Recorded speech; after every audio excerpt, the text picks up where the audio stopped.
Shalom jemaat Tuhan, salam jumpa kembali di minggu ini, minggu yang penuh sukacita, minggu yang penuh berkat. Saya yakin dan percaya Bapak Ibu Saudara sekalian yang sedang ada di rumah masing-masing mendengarkan kebenaran firman Tuhan.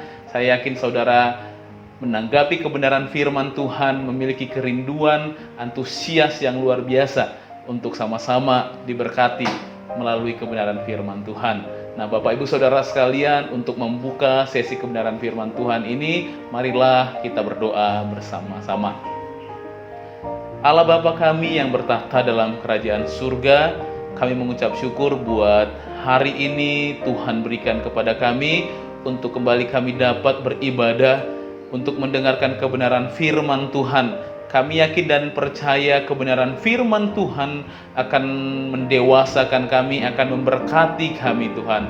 Terima kasih Bapa, berbicaralah Engkau di tengah-tengah kami, dan kami siap mendengarkan kebenaran firman Tuhan. Dalam nama Tuhan Yesus Kristus kami berdoa dan mengucap syukur. Amin.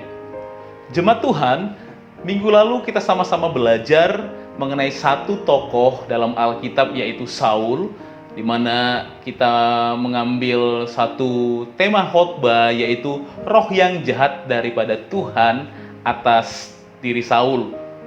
Minggu lalu kita membahas bahwasannya roh jahat yang daripada Tuhan bukanlah berarti ada roh lain atau ada roh jahat yang keluar dari diri Tuhan yang baik kepada Saul.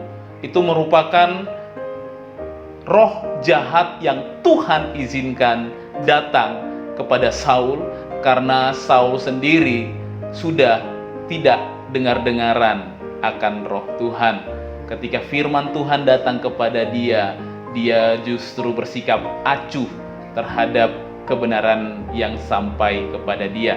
Nah, Bapak Ibu Saudara sekalian, dari minggu lalu kita bisa mengutip banyak pelajaran dari kisah Saul tersebut, bahwasannya marilah kita selaku orang-orang percaya yang telah dipilih oleh Tuhan, di mana roh Allah telah ada dalam diri kita, biarlah kita tetap dengar-dengaran akan suara daripada Tuhan, akan kebenaran firman Tuhan. Ketika kebenaran firman Tuhan itu datang kepada kita, marilah segera kita untuk berbalik kepada jalan yang benar tersebut. Nah, Bapak Ibu Saudara sekalian, dalam minggu ini kita akan belajar dari tokoh yang lain dari Alkitab, yang dimana kebenaran firman Tuhan ini tetap masih mengajarkan kepada kita untuk kita dengar-dengaran kepada firman Tuhan, untuk kita benar-benar peka kepada firman Tuhan atau suara Tuhan yang datang kepada kita. Jika kita ditegur oleh Tuhan,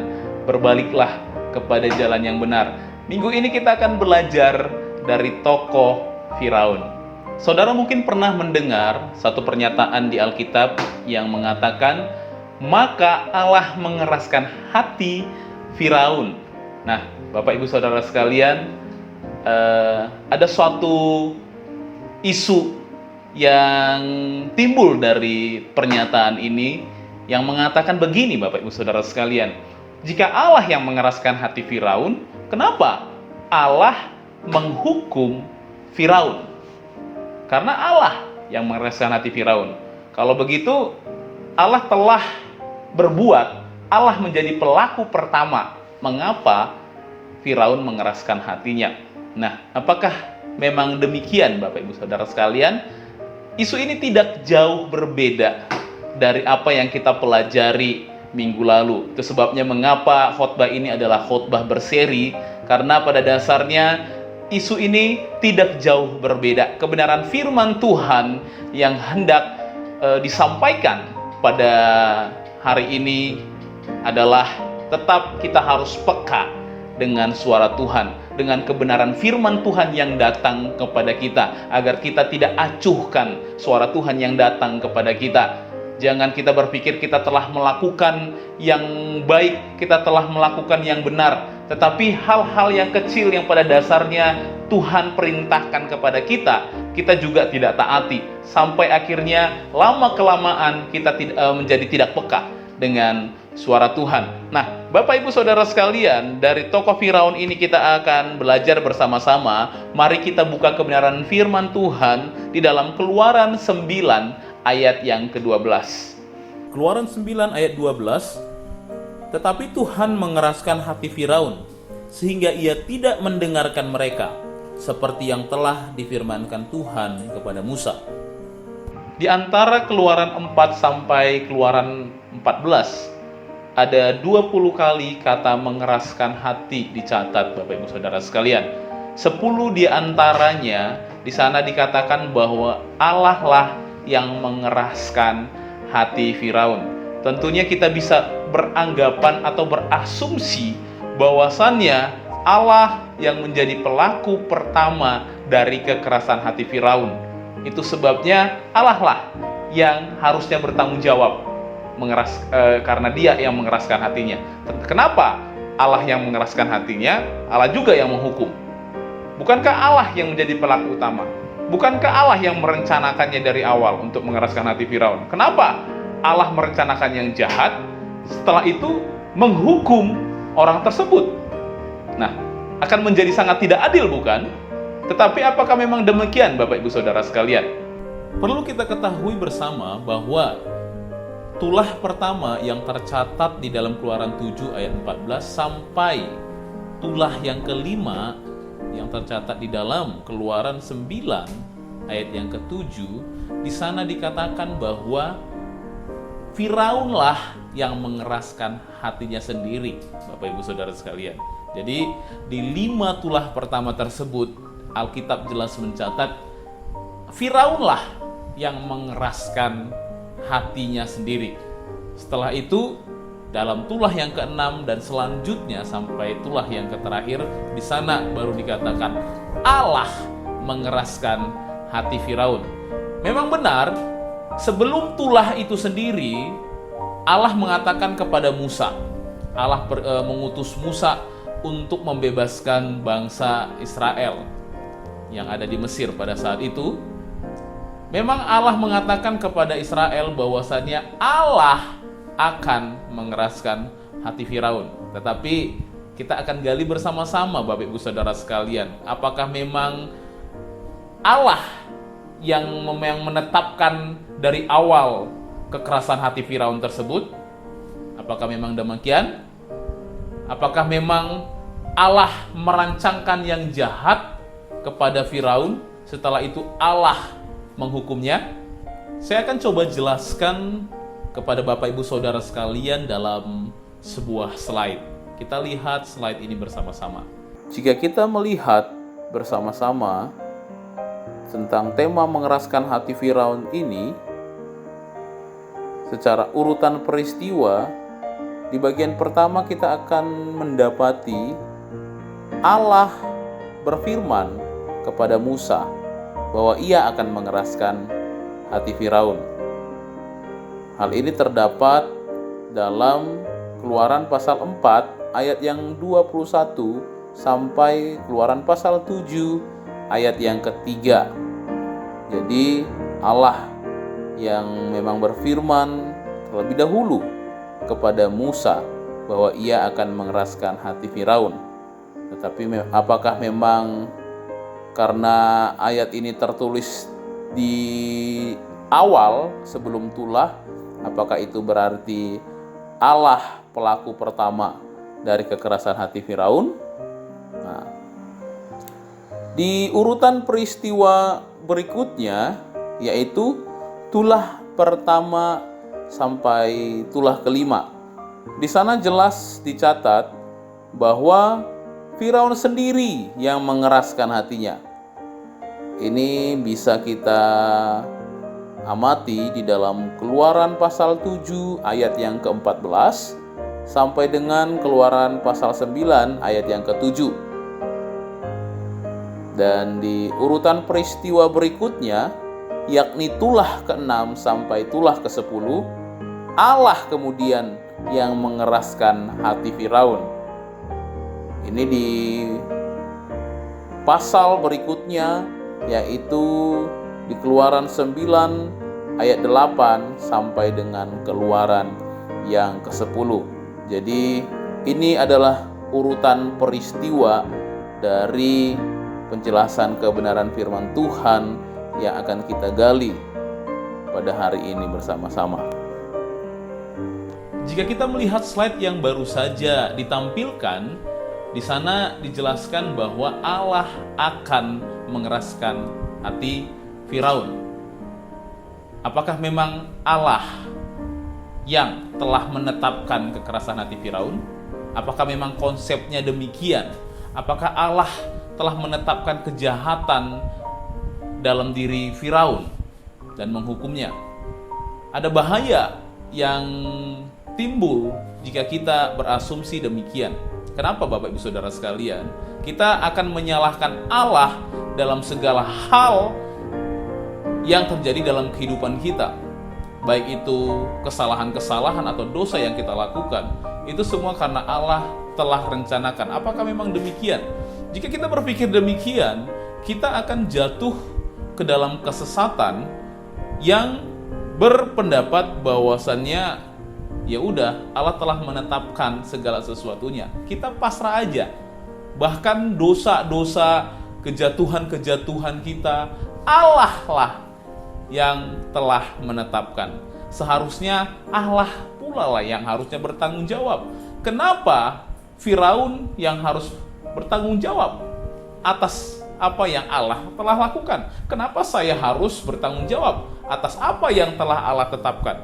Apakah Allah telah menetapkan segala sesuatu yang terjadi dalam kehidupan kita, Bapak Ibu Saudara sekalian? Kekristenan tidak mengenal atau tidak mempercayai konsep pasrah yang demikian.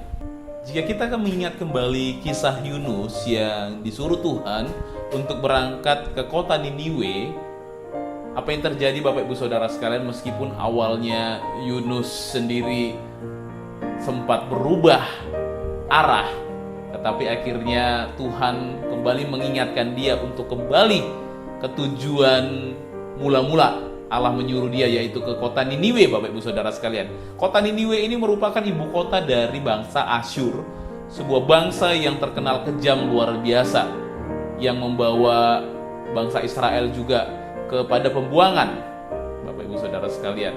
Nah, apa yang terjadi kepada kota Niniwe ketika Yunus menyampaikan berita firman Tuhan kepada mereka yang menyuruh mereka untuk bertobat?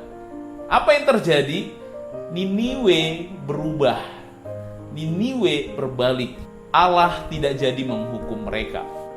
Orang Niniwe tidak pasrah begitu saja ketika mereka mendengar bahwasannya Allah akan menghukum mereka.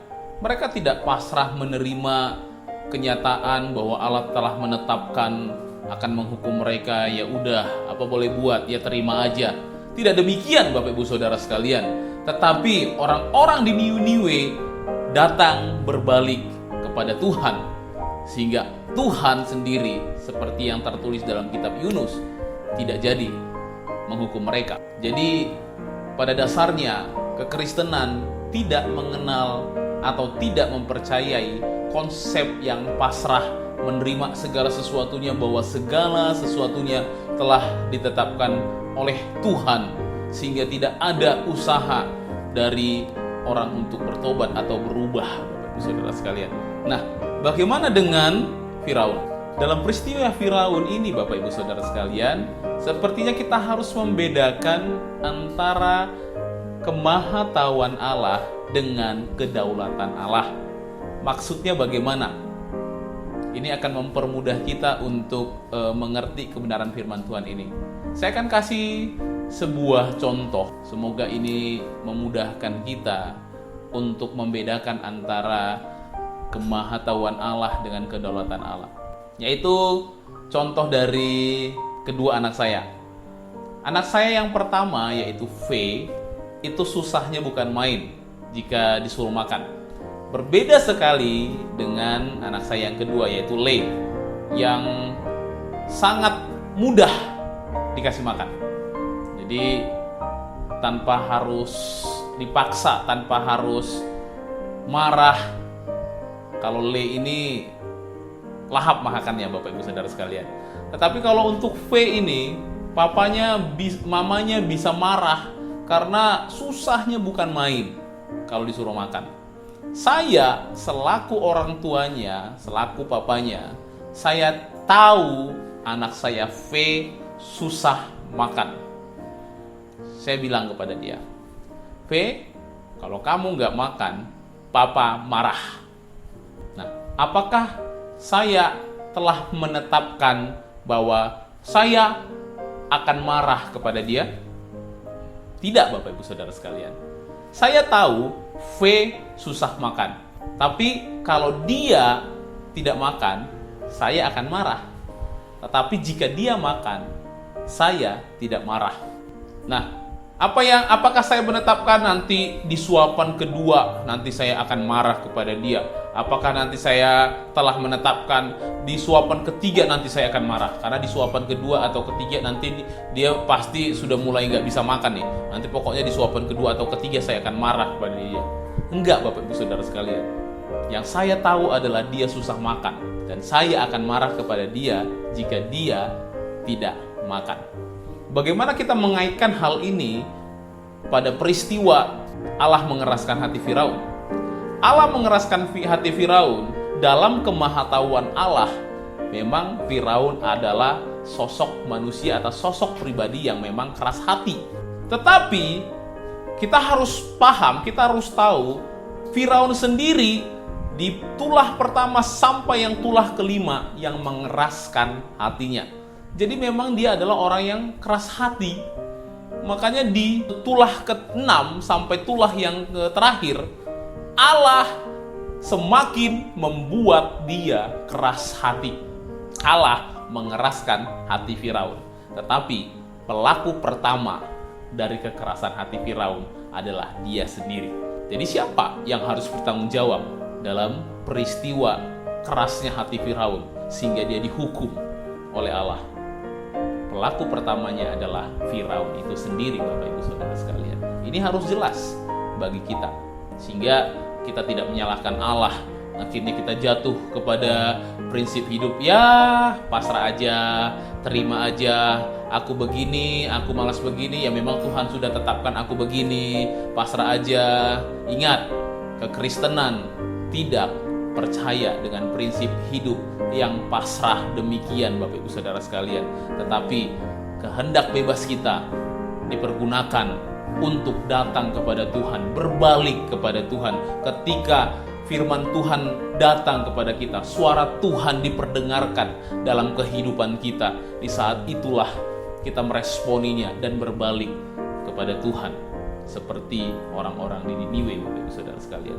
Jadi Bapak Ibu Saudara sekalian, jika pada hari ini kita masih bisa mendengarkan suara Tuhan yang datang kepada kita, jika kita masih bisa mendengarkan kebenaran Tuhan yang datang menegur kita pada hari ini, inilah saatnya kita untuk kita tidak mengacuhkan firman Tuhan yang datang kepada kita. Ini saatnya kita untuk kembali lebih peka kepada kebenaran firman Tuhan, kepada suara Tuhan yang datang kepada kita, Bapak Ibu Saudara sekalian. Inilah yang tidak dilakukan oleh Firaun, Bapak Ibu Saudara sekalian. Tulah demi tulah datang kepadanya, dia tetap mengeraskan hatinya. Jika kita melihat pada tulah yang kedua, yaitu ketika katak masuk ke dalam istana, kepada rumah-rumah pegawainya, bahkan masuk ke dapur-dapur mereka, masuk datang ke ruangan-ruangan mereka, sampai akhirnya Firaun sendiri kebingungan, heran, dan ini sesuatu yang menjijikkan, bukan Bapak Ibu Saudara sekalian. Nah, akhirnya dia meminta kepada Musa dan Harun untuk menghentikan itu semua. Berdoalah kepada Tuhan untuk menghentikan semua ini. Aku akan mengizinkan kalian untuk mempersembahkan korban kepada Tuhan Allahmu. Ini ternyata tidak berasal dari hati dia yang paling dalam, Bapak Ibu Saudara sekalian. Dia hanya mau dalam posisi aman, seolah-olah dia bertobat. Tetapi apa yang terjadi selanjutnya? Di ayat yang berikutnya, mari kita baca bersama-sama di dalam Keluaran 8, ayat yang ke-15, Bapak Ibu Saudara sekalian. Coba kita baca bersama-sama. Keluaran 8 ayat 15. Tetapi ketika Firaun melihat bahwa telah terasa kelegaan, ia tetap berkeras hati dan tidak mau mendengarkan mereka keduanya, seperti yang telah difirmankan Tuhan. Ternyata ketika tulah itu datang menghimpit dia datang seolah-olah bertobat kepada Tuhan. Tetapi firman Tuhan di ayat yang ke-15 berkata, ketika segala sesuatunya sepertinya sudah reda, sepertinya sudah baik lagi, dia sudah merasa kelegaan. Apa yang terjadi Bapak Ibu Saudara sekalian? Dia kembali mengeraskan hatinya. Inilah letak kesalahan Firaun yang hampir mirip dengan apa yang dilakukan oleh Saul, seperti apa yang kita bahas minggu lalu. Ketika suara Tuhan datang kepada dia acuhkan Bapak Ibu Saudara sekalian. Hal-hal yang besar dilakukan oleh Saul, tetapi hal-hal yang kecil dia bertoleransi, dia berkompromi dengan dosa Bapak Ibu Saudara sekalian. Demikian juga Firaun. Kedahsyatan Tuhan datang kepada dia, teguran Tuhan datang kepada dia. Awalnya seolah-olah dia terlihat seperti bertobat, tetapi kenyataannya dia mengeraskan hatinya. Ketika semuanya kembali seperti aman, sepertinya tenang Bapak Ibu Saudara sekalian, dia kembali mengeraskan hatinya. Andai kata Firaun bisa seperti Raja Kores atau Koresi Bapak Ibu Saudara sekalian, yang mengizinkan bangsa Israel untuk kembali membangun Yerusalem, mungkin Firaun tidak mendapatkan hukuman seperti itu Bapak Ibu Saudara sekalian. Mungkin Tuhan mengampuni dia, tetapi dia memilih untuk mengeraskan hatinya, dan Tuhan pun semakin mengeraskan hatinya Bapak Ibu Saudara sekalian. Dari kebenaran firman Tuhan ini, suatu hal yang mari bersama-sama kita belajar Bapak Ibu Saudara sekalian, bahwasannya Allah bukanlah pelaku pertama dari kekerasan hati Firaun, tetapi kekerasan hati Firaun itu sendiri dilakukan oleh dirinya sendiri. Dia yang harus bertanggung jawab kepada dirinya sendiri Bapak Ibu Saudara sekalian. Itu sebabnya jangan keraskan hati kita, jangan acuhkan suara Tuhan yang datang kepada kita lewat teguran, lewat kedahsyatan-kedahsyatan Tuhan, lewat perkara-perkara yang Tuhan izinkan terjadi dalam kehidupan kita. Mari kita lebih peka dengan apa yang Tuhan inginkan, apa yang Tuhan mau, dengan peristiwa-peristiwa yang ada di sekitar kita. Tuhan, kira-kira Engkau mau berbicara apa kepada saya? Kira-kira apa yang ingin Engkau kerjakan kepada saya? Jangan keraskan hati kita Bapak Ibu Saudara sekalian. Mari kita belajar lebih peka untuk mengerti apa yang Tuhan mau, apa yang Tuhan rindukan kepada kita anak-anaknya. Demikian kebenaran firman Tuhan yang bisa saya sharingkan dalam minggu ini kepada Bapak Ibu Saudara sekalian. Marilah kita menjadi pelaku kebenaran firman Tuhan dalam kehidupan kita untuk kemuliaan nama Tuhan. Sebelum saya tutup kebenaran firman Tuhan ini dalam doa, saya rindu seluruhnya kita mengangkat satu pujian ini bersama-sama di hadapan Tuhan.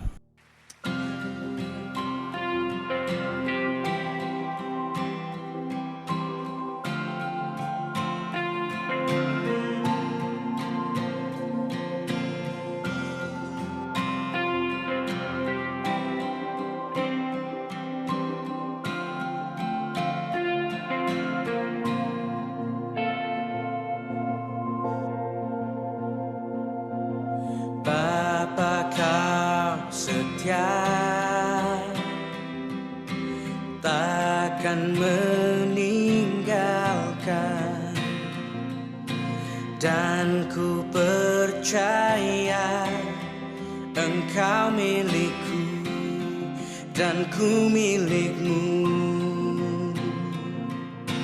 Kerinduanku tinggikan namamu, karena ku tahu Engkau dalamku dan ku dalammu. Ubah hatiku seputih hatimu, setulus salibmu, kasihmu